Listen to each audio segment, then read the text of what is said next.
ആകാശവാണി മൻ കി ബാത്ത് അഥവാ മനസ്സ് പറയുന്നത് എന്ന പരിപാടിയിൽ പ്രധാനമന്ത്രി ശ്രീ നരേന്ദ്രമോദി രാജ്യത്തെ ജനങ്ങളോട് സംസാരിച്ചതിന്റെ മലയാള പരിഭാഷ ഇപ്പോൾ കേൾക്കാം. എൻ്റെ പ്രിയപ്പെട്ട ദേശവാസികളെ, നമസ്കാരം. ഇന്ന് ഡിസംബർ 27. 4 ദിവസം കഴിയുമ്പോൾ 2021 തുടങ്ങുകയായി. ഇന്നത്തെ മൻ കി ബാത്ത് ഒരു വിധത്തിൽ പറഞ്ഞാൽ 2020 അവസാനത്തേതാണ്. അടുത്ത മൻ കി ബാത്ത് 2021 തുടങ്ങും. സുഹൃത്തുക്കളെ, എൻ്റെ മുൻപിൽ നിങ്ങൾ എഴുതിയ വളരെയധികം കത്തുകളുണ്ട്. MyGovയിൽ നിങ്ങൾ അയക്കുന്ന നിർദ്ദേശങ്ങളും എൻ്റെ മുൻപിലുണ്ട്. ഒരുപാട് പേർ ഫോണിലൂടെ കാര്യങ്ങൾ അറിയിക്കുകയും ചെയ്തു. ഈ കഴിഞ്ഞ വർഷത്തെ അനുഭവങ്ങളും 2021 തീരുമാനങ്ങളുമാണ് മിക്ക കത്തുകളുടെയും ഉള്ളടക്കം. പുതുവർഷത്തിൽ നമ്മൾ സാധാരണയായി മറ്റുള്ളവരെ അഭിനന്ദനം അറിയിക്കുന്നു, ആശംസകൾ അറിയിക്കുന്നു. എന്നാൽ ഇത്തവണ നമ്മളൊരു പുതിയ കാര്യം ചെയ്താലോ? എന്തുകൊണ്ട് നമുക്ക് സ്വന്തം നാടിന് ശുഭാശംസകൾ നേർന്നുകൂടാ എന്ന് കോലാപ്പൂരിൽ നിന്നും അഞ്ജലി എഴുതിയിട്ടുണ്ട്. അഞ്ജലിജി, ഇത് തികച്ചും നല്ല വിചാരമാകുന്നു. നമ്മുടെ നാട് 2021 വിജയത്തിൻ്റെ പുതിയ കൊടുമുടി സ്പർശിക്കട്ടെ. ലോകത്തിൽ ഭാരതത്തെക്കുറിച്ചുള്ള തിരിച്ചറിവ് കൂടുതൽ ശക്തമാകട്ടെ. ഇതിനേക്കാൾ വലിയ ആഗ്രഹം മറ്റെന്താണ് ഉണ്ടാകേണ്ടത്? സുഹൃത്തുക്കളെ, നമോ ആപ്പിൽ മുംബൈയിൽ നിന്നും അഭിഷേക് ഒരു മെസ്സേജ് പോസ്റ്റ് ചെയ്തു. 2020 നമ്മെ എന്തൊക്കെ കാണിച്ചു തന്നു, എന്തൊക്കെ പഠിപ്പിച്ചു തന്നു. അതൊക്കെ ചിന്തിക്കാൻ പോലും കഴിയാത്തവയായിരുന്നു. കൊറോണയോടനുബന്ധിച്ച് ഒരുപാട് കാര്യങ്ങൾ അദ്ദേഹം എഴുതി. ഈ കത്തുകളിലും സന്ദേശങ്ങളിലും പൊതുവായി കാണപ്പെടുന്നതും വിശേഷിച്ച് നിഴലിക്കുന്നതിനെക്കുറിച്ചുമാണ് ഞാനിന്ന് നിങ്ങളുമായി പങ്കുവയ്ക്കുവാൻ ആഗ്രഹിക്കുന്നത്. അധികം കത്തുകളും നാടിൻ്റെ കഴിവിനെയും നാട്ടുകാരുടെ സാമൂഹിക ശക്തിയെയും മുക്തകണ്ഠം പ്രശംസിക്കുന്നവയാണ്. ജനതാ കർഫ്യൂ പോലെയുള്ള നൂതന പരീക്ഷണത്തെയും താലത്തിൽ കുട്ടിയും കൈകൾ കുട്ടിയും നാട് കൊറോണ വൈറസിനെതിരെയുള്ള പോരാട്ടത്തിൽ ഐക്യദാർഢ്യം പ്രഖ്യാപിച്ചതിനെയും ഒരുപാട് പേർ ഓർത്തു. സുഹൃത്തുക്കളെ, ദേശത്തിലെ സാധാരണയിൽ സാധാരണക്കാരായ ആളുകൾ ഈ മാറ്റത്തെ തിരിച്ചറിഞ്ഞു. ഞാൻ നമ്മുടെ നാട്ടിൽ ആശയുടെ അത്ഭുത പ്രവാഹം തന്നെ കണ്ടു. വെല്ലുവിളികൾ ഒരുപാട് വന്നു, പ്രതിസന്ധികളും അനേകം വന്നു. കൊറോണ കാരണം ലോകത്തിലെ വിതരണ ശൃംഖലയിലും ഒരുപാട് തടസ്സങ്ങൾ വന്നു. പക്ഷേ നമ്മൾ ഓരോ പ്രതിസന്ധിയിൽ നിന്ന് പുതിയ പാഠങ്ങൾ ഉൾക്കൊണ്ട് നാട്ടിൽ പുതിയ കഴിവുകളുണ്ടായി. ഈ കഴിവുകളെ വാക്കുകളിൽ രേഖപ്പെടുത്തണമെങ്കിൽ അതിനു പേര് സ്വയം പര്യാപ്തത എന്നാണ്. സുഹൃത്തുക്കളെ, ദില്ലിയിൽ നിന്ന് അഭിനവ് ബാനർജി അദ്ദേഹത്തിൻ്റെ അനുഭവങ്ങൾ എഴുതി അറിയിച്ചു. അവ വളരെ രസകരമാണ്. അഭിനവ്ജിക്ക് തൻ്റെ ബന്ധുക്കളായ കുറച്ചു കുട്ടികൾക്ക് ഉപഹാരം നൽകുന്നതിനായി കളിപ്പാട്ടങ്ങൾ വാങ്ങണമായിരുന്നു. അതിനായി അദ്ദേഹം ദില്ലിയിലെ ഝണ്ടേവാൽ മാർക്കറ്റിൽ പോയി. ദില്ലിയിലെ ഈ മാർക്കറ്റ് സൈക്കിളുകൾക്കും കളിപ്പാട്ടങ്ങൾക്കും പേരുകേട്ടതാണെന്ന് നിങ്ങളിൽ പലർക്കും അറിയാമല്ലോ. പണ്ട് അവിടെ വില കൂടിയ കളിപ്പാട്ടമെന്നാൽ ഇറക്കുമതി ചെയ്ത കളിപ്പാട്ടമായിരുന്നു. വില കുറഞ്ഞ കളിപ്പാട്ടങ്ങളും വെളിയിൽ നിന്ന് വരുമായിരുന്നു. എന്നാൽ ഇപ്പോൾ കടക്കാർ ഇത് നല്ലതാണ്, ഇത് ഇന്ത്യൻ കളിപ്പാട്ടമാണ്, മെയ്ഡ് ഇൻ ഇന്ത്യ എന്ന് പറഞ്ഞ് ഇന്ത്യൻ കളിപ്പാട്ടങ്ങളാണത്രേ വിൽക്കുന്നത്. ഉപഭോക്താക്കളും അധികവും ഇന്ത്യൻ കളിപ്പാട്ടങ്ങൾ ചോദിച്ചു വാങ്ങുന്നു എന്ന് അഭിനവ്ജി എഴുതുന്നു. ആളുകളുടെ ചിന്തയിൽ എത്ര വലിയ മാറ്റമാണ് വന്നിരിക്കുന്നത് എന്നുള്ളതിന് ഉത്തമമായ തെളിവാണ് ഇത്. നമ്മുടെ നാട്ടിലെ ആളുകളുടെ ചിന്തയിൽ ഒരു വർഷത്തിനുള്ളിൽ എത്ര വലിയ മാറ്റമാണ് വന്നിരിക്കുന്നത്. ഈ മാറ്റത്തെ അളക്കുക എളുപ്പമല്ല. ധനതത്വശാസ്ത്രജ്ഞർക്ക് പോലും ഇത് അളക്കുവാൻ കഴിയില്ല. സുഹൃത്തുക്കളെ, വിശാഖപട്ടണത്തിൽ നിന്ന് വെങ്കിട്ടമുരളി പ്രസാദ് എഴുതിയതിലും ഒരു വേറിട്ട ആശയം ഉണ്ട്. ഞാൻ താങ്കൾക്ക് 2021 എൻ്റെ ABC അറ്റാച്ച് ചെയ്യുന്നു എന്ന് അദ്ദേഹം എഴുതി. ABC കൊണ്ട് അദ്ദേഹം എന്താണ് ഉദ്ദേശിച്ചതെന്ന് എനിക്ക് മനസ്സിലായില്ല. അപ്പോൾ ഞാൻ കണ്ടു, അദ്ദേഹം കത്തിനോടൊപ്പം ഒരു ചാർട്ടും അറ്റാച്ച് ചെയ്തിരിക്കുന്നു. ഞാൻ ആ ചാർട്ട് നോക്കി. ABC കൊണ്ട് അദ്ദേഹം ഉദ്ദേശിച്ചത് ആത്മനിർഭർ ഭാരത് എന്നാണെന്ന് എനിക്ക് മനസ്സിലായി. അത് വളരെ രസകരമായി തോന്നി. വെങ്കിട്ടജി എന്നും ഉപയോഗിക്കുന്ന എല്ലാ വസ്തുക്കളുടെയും ലിസ്റ്റ് ഉണ്ടാക്കി. അതിൽ ഇലക്ട്രോണിക്, സ്റ്റേഷനറി, സെൽഫ് കെയർ ഇനങ്ങൾ ഉൾപ്പെടെ മറ്റു പലതുമുണ്ട്. ഇന്ത്യയിൽ വളരെ എളുപ്പം കിട്ടുന്ന പല സാധനങ്ങൾക്കും പകരം അറിഞ്ഞോ അറിയാതെയോ നമ്മൾ വിദേശ നിർമ്മിത സാധനങ്ങൾ വാങ്ങുന്നു. ഇനി അദ്ദേഹം ഇന്ത്യക്കാരുടെ പ്രോത്സാഹനവും വിയർപ്പുമടങ്ങിയ സാധനങ്ങളെ ഉപയോഗിക്കുകയുള്ളൂ എന്ന് ശപഥം ചെയ്തിരിക്കുന്നു. സുഹൃത്തുക്കളെ, അദ്ദേഹം എനിക്ക് രസകരമായി തോന്നിയ വേറെ ചില കാര്യങ്ങൾ കൂടി പറയുന്നു. അദ്ദേഹം പറയുന്നു, നമ്മൾ ആത്മനിർഭർ ഭാരതത്തെ പിന്താങ്ങുന്നു, എന്നാൽ തങ്ങളുടെ ഉൽപ്പന്നങ്ങളുടെ ഗുണമേന്മയിൽ വിട്ടുവീഴ്ച ചെയ്യരുത് എന്നുള്ള വ്യക്തമായ സന്ദേശം ഉൽപ്പാദകർക്കും ചെല്ലേണ്ടതാണ്. കാര്യം ശരിയാണ്. സീറോ ഇഫക്റ്റ്, സീറോ ഡിഫക്റ്റ് എന്ന ചിന്തയിൽ ജോലി ചെയ്യാനുള്ള ഉചിതമായ സമയം ഇതാണ്. ആയതിലേക്ക് നമ്മുടെ ദേശവാസികൾ ഉറച്ച കാൽവയ്പ് നടത്തിയിരിക്കുന്നു എന്ന് നമ്മുടെ ഉൽപ്പാദകരോടും ഇൻഡസ്ട്രി ലീഡേഴ്സിനോടും പറയുവാൻ ഞാൻ ആഗ്രഹിക്കുന്നു. ഇന്ന് വീടുവീടാന്തരം വോക്കൽ ഫോർ ലോക്കൽ എന്ന മുദ്രാവാക്യം മുഴങ്ങിക്കേൾക്കുന്നു. ആയതിനാൽ നമ്മുടെ ഉൽപ്പന്നങ്ങൾ ലോകോത്തരമാകണമെന്ന് ഉറപ്പിക്കേണ്ട സമയമായിരിക്കുന്നു. ലോകോത്തരമായ എന്തും നമ്മൾ ഇന്ത്യയിൽ ഉണ്ടാക്കി കാണിക്കണം. ഇതിനായി നമ്മുടെ സംരംഭകരും സ്റ്റാർട്ടപ്സും മുൻപോട്ട് വരണം. തൻ്റെ ഉത്തമമായ പ്രയത്നത്തിന് ഞാൻ ഒരിക്കൽ കൂടി ശ്രീ വെങ്കിട്ടനെ അനുമോദനം അറിയിക്കുന്നു. സുഹൃത്തുക്കളെ, നമുക്ക് ഈ വികാരത്തെ പരിപാലിക്കണം, സംരക്ഷിക്കണം. ഞാൻ എൻ്റെ ദേശത്തിലെ ജനങ്ങളോട് അഭ്യർത്ഥിക്കുന്നു, ഓരോ ദിവസവും ഉപയോഗിക്കുന്ന സാധനങ്ങളുടെ ലിസ്റ്റ് നിങ്ങൾ ഉണ്ടാക്കുക. നമ്മൾ അറിയാതെ നമ്മുടെ ജീവിതത്തിലേക്ക് കടന്നു വന്ന, നമ്മെ വിദേശബന്ധികളാക്കിയ വിദേശ നിർമ്മിത വസ്തുക്കൾ ഏതൊക്കെയാണെന്ന് നമുക്കപ്പോൾ മനസ്സിലാകും. അവയുടെ ഇന്ത്യൻ നിർമ്മിത ബദലുകൾ ഏതാണെന്ന് മനസ്സിലാക്കുക. ഇന്ത്യയിൽ ഉൽപ്പാദിപ്പിക്കപ്പെടുന്നതും ഇന്ത്യക്കാരുടെ പ്രയത്നവും വിയർപ്പും അടങ്ങിയ ഉൽപ്പന്നങ്ങളെ ഉപയോഗിക്കൂ എന്നും തീരുമാനിക്കുക. നിങ്ങൾ എല്ലാ വർഷവും പുതുവർഷ പ്രതിജ്ഞ എടുക്കാറുണ്ടല്ലോ. ഇത്തവണ ഒരു തീരുമാനം നമ്മുടെ നാടിനു വേണ്ടി കൂടി എടുക്കുക. എൻ്റെ പ്രിയപ്പെട്ട ദേശവാസികളെ, തീവ്രവാദികളിൽ നിന്നും അക്രമികളിൽ നിന്നും നമ്മുടെ നാടിനെയും ആയിരക്കണക്കിന് വർഷങ്ങൾ പഴക്കമുള്ള നമ്മുടെ സംസ്കാരത്തെയും ജീവിത രീതിയെയും സംരക്ഷിക്കുന്നതിനായി ജീവിതം ബലിയർപ്പിച്ചവരെ സ്മരിക്കേണ്ട ദിനം കൂടിയാണ് ഇന്ന്. ഇന്നേ ദിവസമാണ് ഗുരു ഗോവിന്ദ് ജിയുടെ പുത്രന്മാരായ ജോരാവർ സിംഹിനെയും ഫത്തേഹ് സിംഹിനെയും ജീവനോടെ കല്ലറയിലാക്കിയത്. ഇവരുടെ വിശ്വാസവും മഹത്തായ ഗുരുപരമ്പരയിൽ നിന്ന് ആർജിച്ച പാഠങ്ങളും ഉപേക്ഷിക്കണമെന്നാണ് ഉപദ്രവകാരികൾ ആഗ്രഹിച്ചത്. പക്ഷേ ഇവർ ചെറുപ്രായത്തിൽ തന്നെ അസാമാന്യമായ ധൈര്യവും ഇച്ഛാശക്തിയും പ്രകടിപ്പിച്ചു.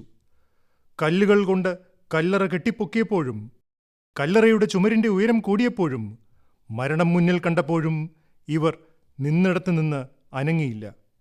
ഇന്നേ ദിവസം തന്നെയാണ് ഗുരു ഗോവിന്ദ് സിംഹിന്റെ മാതാ ഗുരുജി രക്തസാക്ഷിത്വം വരിച്ചത്. ഏകദേശം ഒരാഴ്ച മുൻപായിരുന്നു ശ്രീ ഗുരു തേജ് ബഹാദുർജിയുടെ രക്തസാക്ഷിത്വ ദിനത്തിൽ എനിക്ക് ഇവിടെ ദില്ലിയിലെ രക്കാബ്ഗഞ്ച് ഗുരുദ്വാരയിൽ പോയി ഗുരു തേജ് ബഹാദുർജിക്ക് ആദരാഞ്ജലി അർപ്പിക്കുവാനും പ്രാർത്ഥിക്കുവാനുമുള്ള അവസരം കിട്ടിയത്. ഗുരു ഗോവിന്ദ് ജിയിൽ നിന്നും പ്രേരണ ഉൾക്കൊണ്ട് ഒരുപാട് ആളുകൾ നിലത്ത് കിടന്നുറങ്ങുന്നതും ഈ മാസം തന്നെയാണ്. ശ്രീ ഗുരു ഗോവിന്ദ് സിംഗ് ജിയുടെ കുടുംബാംഗങ്ങൾ വഹിച്ച രക്തസാക്ഷിത്വത്തെ വളരെ വികാരാവേശത്തോടുകൂടിയാണ് ആളുകൾ സ്മരിക്കുന്നത്. ഈ രക്തസാക്ഷിത്വം രാജ്യത്തിനും മനുഷ്യരാശിക്കും പുതിയ ഒരു പാഠം നൽകി. നമ്മുടെ സംസ്കാരത്തെ സംരക്ഷിക്കുക എന്ന മഹത്തായ കാര്യവും ഈ രക്തസാക്ഷിത്വം നിർവഹിച്ചു. നമ്മളെല്ലാവരും ഈ രക്തസാക്ഷിത്വത്തോട് കടപ്പെട്ടിരിക്കുന്നു. ഒരിക്കൽ കൂടി ഞാൻ ശ്രീ ഗുരു തേജ് ബഹാദുർജി, മാതാ ഗുരുജി, ഗുരു ഗോവിന്ദ് സിംഗ് ജിയുടെ 4 പുത്രന്മാർ എന്നിവരുടെ രക്തസാക്ഷിത്വത്തിനു മുൻപിൽ നമിക്കുന്നു. ഇതുപോലെയുള്ള അനേകം രക്തസാക്ഷിത്വങ്ങളാണ് ഭാരതത്തിന്റെ ഇന്നത്തെ രൂപത്തെ സംരക്ഷിക്കുന്നതും നിലനിർത്തുന്നതും. എൻ്റെ പ്രിയപ്പെട്ട ദേശവാസികളെ, ഇനി ഞാൻ പറയാൻ പോകുന്നത് നിങ്ങൾക്കേവർക്കും സന്തോഷവും അഭിമാനവും നൽകുന്ന കാര്യമാണ്. ഭാരതത്തിൽ 2014നും 2018നും ഇടയിൽ പുള്ളിപ്പുലികളുടെ എണ്ണത്തിൽ 60% വർധനമുണ്ടായിട്ടുണ്ട്. 2014ൽ നാട്ടിൽ പുലികളുടെ എണ്ണം ഏകദേശം 7900 ആയിരുന്നു. 2019ൽ ഇവയുടെ സംഖ്യ വർദ്ധിച്ച് 12852 ആയി. ഈ പുള്ളിപ്പുലികളെക്കുറിച്ചാണ് ജിം കോർബറ്റ് ഇങ്ങനെ പറഞ്ഞത്: പുള്ളിപ്പുലികളെ പ്രകൃതിയിൽ സ്വച്ഛന്തം വിഹരിക്കുന്നത് കണ്ടിട്ടില്ലാത്ത ആളുകൾക്ക് അവയുടെ ഭംഗിയെക്കുറിച്ച് സങ്കല്പിക്കുവാൻ പോലും കഴിയില്ല. അവയുടെ നിറങ്ങളുടെ ചാരുതയും അവയുടെ നടത്തത്തിന്റെ മനോഹാരിതയും ഊഹിക്കുവാൻ പോലും കഴിയില്ല എന്ന്. രാജ്യത്തിൻ്റെ മിക്ക സംസ്ഥാനങ്ങളിലും, പ്രത്യേകിച്ച് മധ്യഭാരതത്തിൽ പുള്ളിപ്പുലികളുടെ സംഖ്യ വർദ്ധിച്ചിട്ടുണ്ട്. ഏറ്റവും കൂടുതൽ പുള്ളിപ്പുലികളുള്ള സംസ്ഥാനങ്ങളുടെ പട്ടികയിൽ മധ്യപ്രദേശും കർണാടകയും മഹാരാഷ്ട്രയുമാണ് മുന്നിൽ. ഇത് വളരെ വലിയ നേട്ടമാണ്. ലോകത്തിൽ തന്നെ വർഷങ്ങളായി പുള്ളിപ്പുലികൾ ആപത്തുകൾ നേരിട്ട് വരികയാണ്. ലോകമെമ്പാടും അവയുടെ ആവാസ വ്യവസ്ഥയ്ക്ക് നാശം സംഭവിച്ചുകൊണ്ടിരിക്കുന്നു. ഇത്തരുണത്തിലാണ് ഭാരതം അവയുടെ സംഖ്യയിൽ വർധന രേഖപ്പെടുത്തിക്കൊണ്ട് ലോകത്തിന് മുൻപിൽ വഴികാട്ടിയാകുന്നത്. ഭാരതത്തിൽ സിംഹങ്ങളുടെയും കടുവകളുടെയും എണ്ണത്തിൽ വർധനയുണ്ടായിട്ടുണ്ട്. സർക്കാർ മാത്രമല്ല, ഒരുപാട് ജനങ്ങളും പരിഷ്കൃത സമൂഹവും പല സ്ഥാപനങ്ങളും വൃക്ഷലതാദികളെയും വന്യജീവികളെയും സംരക്ഷിക്കുന്നതിൽ വ്യാപൃതരായതിനാലാണ് ഇത് സാധ്യമാകുന്നത്. ഇവരെല്ലാവരും അനുമോദനം അർഹിക്കുന്നു. സുഹൃത്തുക്കളെ, ഞാൻ തമിഴ്നാട്ടിലെ കോയമ്പത്തൂരിലെ ഒരു ഹൃദയസ്പർശിയായ അനുഭവം വായിച്ചു. നിങ്ങളും സോഷ്യൽ മീഡിയയിൽ ഇതിൻ്റെ ദൃശ്യങ്ങൾ കണ്ടു കാണും. നമ്മളെല്ലാവരും മനുഷ്യനുള്ള വീൽചെയർ കണ്ടിട്ടുണ്ട്. എന്നാൽ കോയമ്പത്തൂരിലെ ഗായത്രി വേദന അനുഭവിക്കുന്ന ഒരു നായയ്ക്കു വേണ്ടി തൻ്റെ അച്ഛനോടൊപ്പം വീൽചെയർ ഉണ്ടാക്കി. ഈ സംവേദനാ മനോഭാവം പ്രേരണ നൽകുന്നതാണ്. പക്ഷേ വ്യക്തിയുടെ മനസ്സിൽ ഓരോ ജീവിയോടും ദയയും കരുണയും നിറയുമ്പോൾ മാത്രമേ അത് സാധ്യമാകൂ. ഡൽഹി NCRലും രാജ്യത്തെ മറ്റു നഗരങ്ങളിലും കൊടും തണുപ്പിനിടയിലും തെരുവിലെ മൃഗങ്ങളെ സംരക്ഷിക്കുന്നതിനായി ധാരാളം ആളുകൾ അനേകം കാര്യങ്ങൾ ചെയ്യുന്നുണ്ട്. അവർ ആ മൃഗങ്ങൾക്ക് ആഹാരം, സ്വെറ്റർ, കിടക്ക മുതലായവ നൽകുന്നു. ചില ആൾക്കാർ ദിവസവും നൂറുകണക്കിന് മൃഗങ്ങൾക്ക് ആഹാരത്തിനുള്ള ഏർപ്പാട് ചെയ്യുന്നു. ഈ പ്രവർത്തനങ്ങൾ പ്രശംസിക്കപ്പെടേണ്ടതാണ്. ഇങ്ങനെയുള്ള ചില നല്ല പ്രയത്നങ്ങൾ ഉത്തർപ്രദേശിലെ കൗശാംബിയിൽ നടക്കുന്നുണ്ട്. അവിടെ ജയിലിലടയ്ക്കപ്പെട്ട തടവുകാരും പശുക്കളെ തണുപ്പിൽ നിന്നും രക്ഷിക്കുന്നതിനു വേണ്ടി പഴയ കീറിയ കമ്പിളി കൊണ്ട് കവറുകൾ ഉണ്ടാക്കുന്നു. ഈ കമ്പിളികൾ കൗശാംബിയിലെയും മറ്റു ജില്ലകളിലെയും ജയിലുകളിൽ നിന്നും ശേഖരിച്ച് അവ തയ്ച്ച് ഗോശാലകളിലേക്ക് അയക്കുന്നു. കൗശാംബി ജയിലിലെ തടവുകാർ ഓരോ ആഴ്ചയും അനേകം കവറുകൾ തയ്യാറാക്കുന്നു. വരുവിൻ, മറ്റുള്ളവർക്ക് കരുതൽ നൽകുന്നതിനു വേണ്ടി സേവന മനോഭാവത്തോടുകൂടിയുള്ള ഇങ്ങനെയുള്ള പ്രവർത്തനങ്ങളെ പ്രോത്സാഹിപ്പിക്കുവിൻ. എൻ്റെ പ്രിയപ്പെട്ട ദേശവാസികളെ, എൻ്റെ മുന്നിലിരിക്കുന്ന ഈ പത്രത്തിൽ 2 വലിയ ഫോട്ടോകളുണ്ട്. ഇവ ഒരു ക്ഷേത്രത്തിൻ്റെ പഴയതും പുതിയതുമായ ഫോട്ടോകളാണ്. ഈ ഫോട്ടോയ്ക്കൊപ്പമുള്ള ന്യൂസ് പേപ്പറിൽ യുവാക്കളുടെ ഒരു ടീമിനെക്കുറിച്ച് പ്രതിപാദിച്ചിരിക്കുന്നു. അവർ യുവ ബ്രിഗേഡ് എന്നാണ് സ്വയം വിളിക്കുന്നത്. ഈ യുവ ബ്രിഗേഡ് കർണാടകത്തിൽ ശ്രീരംഗപട്ടണത്തിനടുത്ത് സ്ഥിതി ചെയ്യുന്ന വീരഭദ്രസ്വാമി എന്ന ഒരു പുരാതന ശിവക്ഷേത്രത്തിൻ്റെ മുഖം തന്നെ മാറ്റിമറിച്ചു. ഇവിടെ ഒരു ക്ഷേത്രമുണ്ടെന്ന് ഒരു വഴിയാത്രക്കാരന് പോലും പറയുവാൻ കഴിയുമായിരുന്നില്ല. ക്ഷേത്രത്തിൻ്റെ 4 ചുറ്റും അത്രത്തോളം പുല്ലും കുറ്റിക്കാടുകളും നിറഞ്ഞതായിരുന്നു. ഒരു ദിവസം ചില ടൂറിസ്റ്റുകൾ എല്ലാവരാലും മറന്ന ഈ ക്ഷേത്രത്തിൻ്റെ ഒരു വീഡിയോ സോഷ്യൽ മീഡിയയിൽ പോസ്റ്റ് ചെയ്തു. യുവ ബ്രിഗേഡ് ഈ വീഡിയോ സോഷ്യൽ മീഡിയയിൽ കണ്ടു. അവർക്ക് സഹിക്കുവാൻ കഴിഞ്ഞില്ല. പെട്ടെന്ന് തന്നെ ഈ ടീം ഒത്തുചേർന്ന് ഇതിൻ്റെ ജീർണോദ്ധാരണം നടത്തുവാൻ തീരുമാനിച്ചു. അവർ ക്ഷേത്ര പരിസരത്ത് മുൾച്ചെടികളും കുറ്റിക്കാടുകളും പുല്ലുകളും ചെടികളുമൊക്കെ വെട്ടിമാറ്റി. ആവശ്യമുള്ളിടത്ത് അറ്റകുറ്റപ്പണികളും നിർമ്മാണം ആവശ്യമുള്ളിടത്ത് അതും നടത്തി. അവരുടെ നല്ല പ്രവൃത്തി കണ്ട് തദ്ദേശീയരായ ജനങ്ങളും സഹായഹസ്തം നീട്ടി. ചിലർ സിമന്റ് കൊടുത്തു, മറ്റു ചിലർ പെയിന്റ്, അങ്ങനെ പല പല സാധനങ്ങൾ സംഭാവന നൽകി ആളുകൾ അതിൽ പങ്കുചേർന്നു. ആ യുവാക്കളെല്ലാം വിവിധ തരത്തിലുള്ള പ്രൊഫഷനുമായി ബന്ധപ്പെട്ട് പ്രവർത്തിക്കുന്നവരായിരുന്നു. എന്നാൽ അവർ വാരാന്ത്യങ്ങളിൽ സമയം കണ്ടെത്തി ക്ഷേത്രത്തിനു വേണ്ടി പ്രവർത്തിച്ചു. യുവാക്കൾ ക്ഷേത്രത്തിൻ്റെ വാതിൽ പിടിപ്പിച്ചു, ഇലക്ട്രിസിറ്റി കണക്ഷനും കൊണ്ടുവന്നു. അങ്ങനെ അവർ ക്ഷേത്രത്തിൻ്റെ പഴയ ഐശ്വര്യം വീണ്ടെടുക്കുന്ന കാര്യം നിറവേറ്റി. മനുഷ്യർക്ക് ഏത് ലക്ഷ്യവും നേടുവാൻ സഹായിക്കുന്ന 2 കാര്യങ്ങളാണ് അഭിനിവേശവും ദൃഢനിശ്ചയവും. ഭാരതത്തിലെ യുവാക്കളെ കാണുമ്പോൾ ഞാൻ സ്വയം സന്തോഷിക്കുന്നു. എനിക്ക് ആശ്വാസവും തോന്നുന്നു. കാരണം എൻ്റെ രാജ്യത്തെ യുവാക്കളിൽ ക്യാൻ ഡു, ചെയ്യാൻ കഴിയും എന്ന സമീപനം ഉണ്ട്.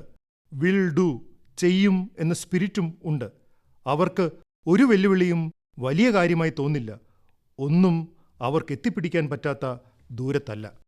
ഞാൻ തമിഴ്നാട്ടിലുള്ള ഒരു ടീച്ചറിനെ കുറിച്ച് വായിച്ചു. ഹേമലത NK എന്നാണ് അവരുടെ പേര്. അവർ വില്ലുപുരത്തുള്ള ഒരു സ്കൂളിൽ ഏറ്റവും പ്രാചീന ഭാഷയായ തമിഴ് പഠിപ്പിക്കുന്നു. കോവിഡ്-19 എന്ന മഹാമാരി പോലും അവരുടെ അധ്യാപനം എന്ന ജോലിയെ ബാധിച്ചില്ല. അതെ, തീർച്ചയായും അവരുടെ മുൻപിൽ വെല്ലുവിളികളുണ്ടായിരുന്നു. എന്നാൽ അവർ ഒരു നൂതനമായ മാർഗം സ്വീകരിച്ചു. അവർ കോഴ്സിന്റെ 53 അധ്യായങ്ങളും റെക്കോർഡ് ചെയ്തു. മാത്രമല്ല, അനിമേറ്റഡ് വീഡിയോ തയ്യാറാക്കി ഇവ ഒരു പെൻഡ്രൈവിലാക്കി കുട്ടികൾക്ക് വിതരണം ചെയ്തു. ഇതിൽ നിന്നും അവരുടെ കുട്ടികൾക്ക് സഹായം ലഭിച്ചു. ആ അധ്യായങ്ങൾ അവർക്ക് കണ്ടു മനസ്സിലാക്കുവാനും സാധിച്ചു. അതോടൊപ്പം തന്നെ അവർ തന്റെ വിദ്യാർത്ഥികളോട് ടെലിഫോണിൽ സമ്പർക്കം പുലർത്തിക്കൊണ്ടിരുന്നു. അതുകാരണം കുട്ടികൾക്ക് പഠിത്തം വളരെ രസകരമായി തോന്നി. രാജ്യം മുഴുവനും കൊറോണ ബാധിച്ച ഇക്കാലത്ത് നമ്മുടെ അധ്യാപകർ സ്വീകരിച്ചിരിക്കുന്ന നൂതനമായ രീതികളും അവർ തയ്യാറാക്കിയ കോഴ്സ് മെറ്റീരിയലുകളും ഈ ഓൺലൈൻ വിദ്യാഭ്യാസ കാലത്ത് ശരിക്കും അമൂല്യം തന്നെയാണ്.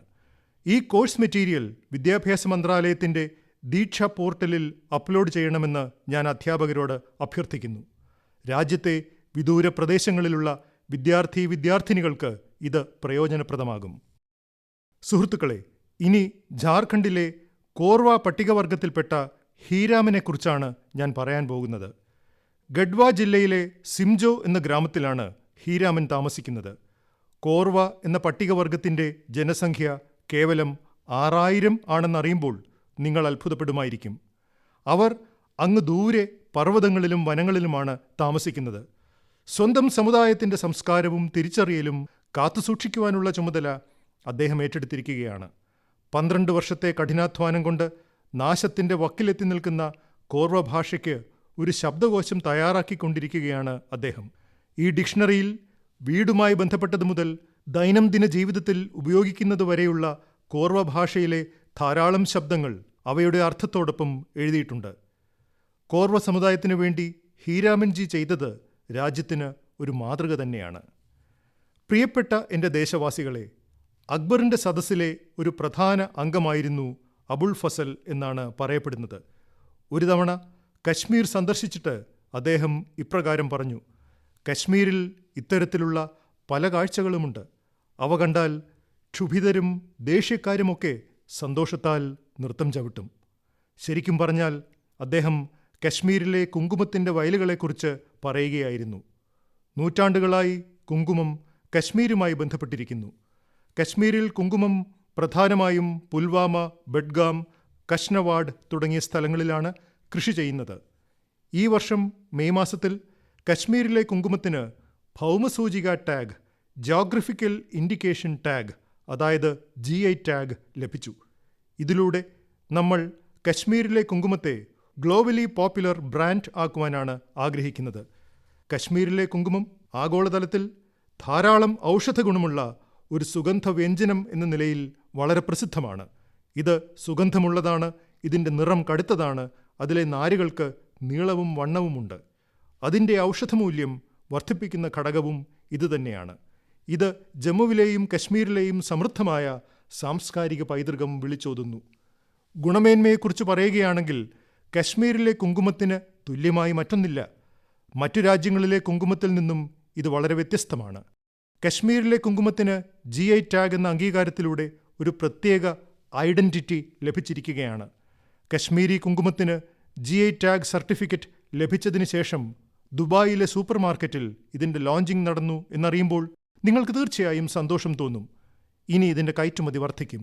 സ്വയം പര്യാപ്ത ഭാരതം നിർമ്മിക്കുവാനുള്ള നമ്മുടെ പ്രയത്നങ്ങളെ ഇത് ശക്തമാക്കും. കുങ്കുമ കർഷകർക്ക് ഇതുകൊണ്ട് തീർച്ചയായും ലാഭമുണ്ടാകും. പുൽവാമയിലെ ത്രാലിലുള്ള ഷാർ പ്രദേശത്ത് താമസിക്കുന്ന അബ്ദുൾ മജീദ് വാനിയെ നോക്കൂ. അദ്ദേഹം ഭൗമസൂചിക ലഭിച്ച കുങ്കുമത്തെ സാഫ്രോൺ മിഷന്റെ സഹായത്തോടുകൂടി പമ്പോറിലുള്ള വ്യാപാര കേന്ദ്രത്തിൽ ട്രേഡിംഗിലൂടെ വിറ്റഴിക്കുന്നു. ഇയാളെപ്പോലെ ധാരാളം ആളുകൾ കശ്മീരിൽ ഈ ജോലി ചെയ്യുന്നു. അടുത്ത തവണ നിങ്ങൾ കുങ്കുമം വാങ്ങുമ്പോൾ കശ്മീരിലെ കുങ്കുമം വാങ്ങുന്നതിനെക്കുറിച്ച് ചിന്തിക്കൂ. കശ്മീരിലെ ആൾക്കാരുടെ ഓജസ് പോലെ തന്നെ അവരുടെ കുങ്കുമത്തിന്റെ സ്വാദും ഒന്ന് വേറെ തന്നെയാണ്. എൻ്റെ പ്രിയപ്പെട്ട ദേശവാസികളെ, 2 ദിവസം മുൻപ് ഗീതാ ജയന്തി ആയിരുന്നല്ലോ. ജീവിതത്തിലെ ഓരോ സന്ദർഭത്തിലും ഗീത നമുക്ക് പ്രേരണ നൽകുന്നു. ഗീത ഇത്രയും അത്ഭുതകരമായ ഒരു ഗ്രന്ഥമായത് എന്തുകൊണ്ടാണെന്ന് നിങ്ങൾ എപ്പോഴെങ്കിലും ചിന്തിച്ചിട്ടുണ്ടോ? കാരണം ഇത് ശ്രീകൃഷ്ണന്റെ സ്വന്തം വാക്കുകളാണ്. ഗീതയുടെ മറ്റൊരു പ്രത്യേകത അതിൻ്റെ തുടക്കം അറിയാനുള്ള ആഗ്രഹത്തിൽ നിന്നാണ് എന്നത് തന്നെ. ചോദ്യങ്ങളിൽ നിന്നാണ് തുടക്കം. അർജുനൻ ഭഗവാനോട് ചോദ്യം ചോദിച്ചു, അറിയാനുള്ള ആഗ്രഹം പ്രകടിപ്പിച്ചു. അങ്ങനെ ഗീതയിലെ ജ്ഞാനം ലോകത്തിന് ലഭിച്ചു. ഗീത പോലെ തന്നെ നമ്മുടെ സംസ്കാരത്തിലുള്ള എല്ലാ അറിവും ജിജ്ഞാസയിൽ നിന്നാണ് തുടങ്ങുന്നത്. വേദാന്തത്തിലെ ആദ്യമന്ത്രം അഥാതോ ബ്രഹ്മ ജിജ്ഞാസ, അതായത് വരുവിൻ, നമുക്ക് ബ്രഹ്മത്തെ അറിയാനുള്ള ജിജ്ഞാസയുണ്ടാക്കാം. അതുകൊണ്ട് ഇവിടെ ബ്രഹ്മത്തെ അന്വേഷിക്കുന്ന കാര്യം പറയുന്നത് ജിജ്ഞാസയുടെ ശക്തി അത്തരത്തിലുള്ളതായതുകൊണ്ടാണ്. ജിജ്ഞാസ താങ്കളെ ഇടതടവില്ലാതെ പുതിയതിനു വേണ്ടി പ്രേരിപ്പിക്കും. നമ്മുടെ ഉള്ളിൽ ജിജ്ഞാസയുള്ളതുകൊണ്ടാണ് കുട്ടിക്കാലത്ത് നമ്മൾ പഠിക്കുന്നത്. അതായത് ജിജ്ഞാസയുള്ളിടത്തോളം കാലം ജീവിതവുമുണ്ട്. ജിജ്ഞാസയുള്ളിടത്തോളം പുതിയത് പഠിക്കുവാനുള്ള ശ്രമം തുടർന്നു പോകും. ഇതിൽ പ്രായത്തിൻ്റെയോ പരിതസ്ഥിതികളുടെയോ പ്രശ്നം ഉദിക്കുന്നേയില്ല. ജിജ്ഞാസയുടെ അങ്ങനെയുള്ള ഊർജത്തിന് ഒരു ഉദാഹരണത്തെക്കുറിച്ച് എനിക്ക് വിവരം ലഭിച്ചു. അത് തമിഴ്നാട്ടിലെ ഒരു വന്ധ്യവയോധികനായ ശ്രീ ടി ശ്രീനിവാസാചാര്യസ്വാമിയെക്കുറിച്ചാണ്. ശ്രീ ടി ശ്രീനിവാസാചാര്യസ്വാമിക്ക് 92 വയസ്സുണ്ട്. ഈ പ്രായത്തിലും അദ്ദേഹം കമ്പ്യൂട്ടറിൽ തൻ്റെ പുസ്തകം സ്വയം ടൈപ്പ് ചെയ്ത് തയ്യാറാക്കുകയാണ്. പുസ്തകം എഴുതുന്നത് കൊള്ളാം, പക്ഷേ ശ്രീനിവാസാചാര്യജിയുടെ കാലത്ത് കമ്പ്യൂട്ടർ ഇല്ലായിരുന്നല്ലോ എന്നായിരിക്കും നിങ്ങൾ ചിന്തിക്കുന്നത്, അല്ലേ? പിന്നെ അദ്ദേഹം എങ്ങനെ കമ്പ്യൂട്ടർ പഠിച്ചു? അദ്ദേഹത്തിൻ്റെ കോളേജ് പഠനകാലത്ത് കമ്പ്യൂട്ടർ ഇല്ലായിരുന്നു എന്നത് ശരി തന്നെ. എന്നാൽ തൻ്റെ യൗവനകാലത്തുണ്ടായിരുന്ന ജിജ്ഞാസയും ആത്മവിശ്വാസവും ഇപ്പോഴും അദ്ദേഹത്തിൻ്റെ മനസ്സിൽ അതേ അളവിൽ നിലനിൽക്കുന്നു. ശ്രീനിവാസാചാര്യ സ്വാമികൾ സംസ്കൃതത്തിലും തമിഴിലും പണ്ഡിതനാണ്.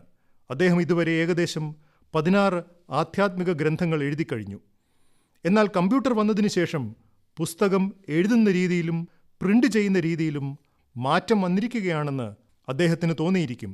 അതുകൊണ്ട് 86-ാം വയസ്സിൽ അദ്ദേഹം കമ്പ്യൂട്ടർ പഠിച്ചു. തനിക്ക് അത്യാവശ്യമുള്ള സോഫ്റ്റ്വെയറും മനസ്സിലാക്കി. ഇപ്പോൾ അദ്ദേഹം തൻ്റെ പുസ്തകം പൂർത്തിയാക്കുവാനുള്ള തിരക്കിലാണ്. സുഹൃത്തുക്കളെ, ജീവിതത്തിൽ ജിജ്ഞാസ മരിക്കാത്തിടത്തോളം കാലം പഠിക്കാനുള്ള ആഗ്രഹവും മരിക്കില്ല. അത്രയും കാലം ജീവിതത്തിൽ ഊർജം നിറഞ്ഞു നിൽക്കുകയും ചെയ്യും എന്നതിൻ്റെ പ്രത്യക്ഷമായ തെളിവാണ് ശ്രീ ടി ശ്രീനിവാസാചാര്യ സ്വാമികളുടെ ജീവിതം. അതുകൊണ്ട് നമ്മൾ പിന്നോട്ടു പോയി നമ്മുടെ ലക്ഷ്യം നഷ്ടപ്പെട്ടു, നമ്മളും ഇത് പഠിച്ചിരുന്നെങ്കിൽ എന്നൊന്നും ചിന്തിക്കരുത്. നമുക്ക് പഠിക്കുവാൻ കഴിയില്ല, അല്ലെങ്കിൽ നമുക്ക് മുന്നോട്ട് പോകുവാൻ കഴിയില്ല എന്നൊന്നും ചിന്തിക്കാൻ പാടില്ല. എൻ്റെ പ്രിയപ്പെട്ട ദേശവാസികളെ, ജിജ്ഞാസയിൽ നിന്ന് ചില പുതിയത് പഠിക്കുന്നതിനെക്കുറിച്ചാണ് നമ്മൾ ഇതുവരെ സംസാരിച്ചത്. പുതുവർഷത്തിൽ പുതിയ തീരുമാനങ്ങളുടെ കാര്യവും പറഞ്ഞു. എന്നാൽ നിരന്തരമായി എന്തെങ്കിലും പുതിയത് ചെയ്തുകൊണ്ടിരിക്കുകയും പുതിയ പുതിയ പ്രതിജ്ഞകൾ നടപ്പാക്കുകയും ചെയ്യുന്ന ചില ആൾക്കാരുണ്ട്. നമ്മൾ സമൂഹത്തിനു വേണ്ടി എന്തെങ്കിലും ചെയ്യുമ്പോൾ കൂടുതൽ ചെയ്യുവാനുള്ള ഊർജം സമൂഹം നമുക്ക് നൽകുന്നു എന്ന കാര്യം നമ്മുടെ ജീവിതത്തിലും അനുഭവപ്പെട്ടിട്ടുണ്ടാകും. സാമാന്യമെന്ന് തോന്നുന്ന പല പ്രേരണകളും വളരെ മഹത്തായ പ്രവൃത്തിയായി മാറുന്നു. അങ്ങനെയുള്ള ഒരു യുവാവാണ് ശ്രീമാൻ പ്രദീപ് സാംഗ്വാൻ.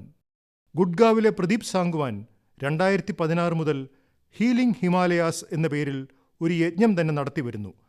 അയാൾ തൻ്റെ ടീമിനോടും വോളണ്ടിയർമാരോടുമൊപ്പം ഹിമാലയത്തിലെ വിവിധ പ്രദേശങ്ങളിലെത്തി അവിടെ ടൂറിസ്റ്റുകൾ ഉപേക്ഷിച്ചു പോകുന്ന പ്ലാസ്റ്റിക്കും ചപ്പുചവറുകളും എടുത്തുമാറ്റി ശുചീകരണം നടത്തുന്നു. പ്രദീപ് ജി ഇപ്പോൾ വരെ ഹിമാലയത്തിലെ വിവിധ ടൂറിസ്റ്റ് ലൊക്കേഷനുകളിൽ നിന്ന് ടൺ കണക്കിന് പ്ലാസ്റ്റിക് ശേഖരിച്ച് ശുചീകരണം നടത്തിക്കഴിഞ്ഞു. അതുപോലെ തന്നെയാണ് കർണാടകയിലെ യുവദമ്പതികളായ അനുദീപും മിന്നൂഷയും. അനുദീപും മിന്നൂഷയും ഇക്കഴിഞ്ഞ നവംബറിലാണ് വിവാഹിതരായത്. വിവാഹശേഷം ധാരാളം യുവമിഥുനങ്ങൾ കറങ്ങാൻ പോകാറുണ്ട്. പക്ഷേ ഇവർ വേറിട്ടൊരു കാര്യം ചെയ്തു. ആൾക്കാർ സ്വന്തം വീടിന് പുറത്ത് ചുറ്റാൻ പോകുന്നു, എന്നാൽ പോകുന്നിടത്ത് ധാരാളം ചപ്പുചവറുകൾ ഉപേക്ഷിച്ച് മടങ്ങി വരുന്നു എന്ന കാര്യം ഇവർ കാണാറുള്ളതാണ്. കർണാടകയിലെ സോമേശ്വർ ബീച്ചിൻ്റെ സ്ഥിതിയും ഇതിൽ നിന്നും വ്യത്യസ്തമായിരുന്നില്ല. സോമേശ്വർ ബീച്ചിൽ സന്ദർശകർ ഉപേക്ഷിച്ചുപോയ ചപ്പുചവറുകൾ മാറ്റി ശുചിയാക്കുവാൻ അനുദീപും മന്നൂഷയും തീരുമാനിച്ചു. ആ ഭാര്യാഭർത്താക്കന്മാർ വിവാഹശേഷം എടുത്ത ആദ്യത്തെ തീരുമാനം ഇതായിരുന്നു. രണ്ടുപേരും ചേർന്ന് സമുദ്രതീരത്തെ ധാരാളം മാലിന്യം നീക്കം ചെയ്തു. തൻ്റെ ഈ തീരുമാനത്തെക്കുറിച്ച് അനുദീപ് സോഷ്യൽ മീഡിയയിൽ ഷെയർ ചെയ്തു. പിന്നെ എന്താണ് നടന്നത് എന്നറിയുമോ? അവരുടെ ഈ മഹത്തായ തീരുമാനത്തിൽ നിന്ന് സ്വാധീനം ഉൾക്കൊണ്ട് ധാരാളം യുവാക്കൾ അവരോടൊപ്പം ചേർന്നു. നിങ്ങൾ അത്ഭുതപ്പെടുമായിരിക്കും, ഇവർ ചേർന്ന് സോമേശ്വരം ബീച്ചിൽ നിന്നും 800 കിലോയിൽ കൂടുതൽ മാലിന്യം നീക്കി. സുഹൃത്തുക്കളെ, ഈ പ്രയത്നങ്ങൾക്കിടയിലും നമ്മൾ ഒരു കാര്യം ചിന്തിക്കേണ്ടതുണ്ട്. ഈ മാലിന്യങ്ങൾ എങ്ങനെ ബീച്ചിലും പർവ്വതത്തിലുമെത്തി? നമ്മളിൽ ആരെങ്കിലും ആയിരിക്കും ഈ മാലിന്യങ്ങൾ അവിടെ ഉപേക്ഷിച്ചു വരുന്നത്. നമുക്കും പ്രദീപിനെപ്പോലെ, അനുദീപിനെപ്പോലെ, മിന്നൂഷയെപ്പോലെ ശുചീകരണ യജ്ഞം നടത്തണം. എന്നാൽ അതിനേക്കാൾ മുൻപേ നാം ഇനി മാലിന്യങ്ങൾ വലിച്ചെറിയില്ല എന്ന ദൃഢപ്രതിജ്ഞയെടുക്കണം. ശുചിത്വ ഭാരത യജ്ഞത്തിൻ്റെ ആദ്യ തീരുമാനം ഇതുതന്നെയാകുന്നു. അതെ, ഞാൻ മറ്റൊരു കാര്യം കൂടി ഓർമ്മപ്പെടുത്തുവാൻ ആഗ്രഹിക്കുന്നു. കൊറോണ കാരണം ഈ വർഷം ഇതിനെക്കുറിച്ച് അത്ര ചർച്ച നടത്തുവാൻ കഴിഞ്ഞില്ല. നമുക്ക് ഒറ്റത്തവണ ഉപയോഗിച്ച് വലിച്ചെറിയുന്ന പ്ലാസ്റ്റിക്കിൽ നിന്നും മോചനം നേടണം. ഇത് 2021 പ്രതിജ്ഞകളിൽ ഒന്നാണ്. ഞാൻ നിങ്ങൾക്ക് പുതുവർഷാശംസകൾ നേരുന്നു. നിങ്ങൾ ആരോഗ്യത്തോടുകൂടിയിരിക്കുവിൻ. സ്വന്തം കുടുംബത്തിൻ്റെ ആരോഗ്യം സുരക്ഷിതമാക്കുവിൻ. അടുത്ത വർഷം ജനുവരിയിൽ വ്യത്യസ്ത വിഷയങ്ങളുമായി മൻ കി ബാത്ത് തുടരും. 1000 നന്ദി. മൻ കി ബാത്ത് അഥവാ മനസ്സു പറയുന്നത് എന്ന പരിപാടിയിൽ പ്രധാനമന്ത്രി ശ്രീ നരേന്ദ്രമോദി രാജ്യത്തെ ജനങ്ങളോട് സംസാരിച്ചതിന്റെ മലയാള പരിഭാഷയാണ് ഇതുവരെ കേട്ടത്.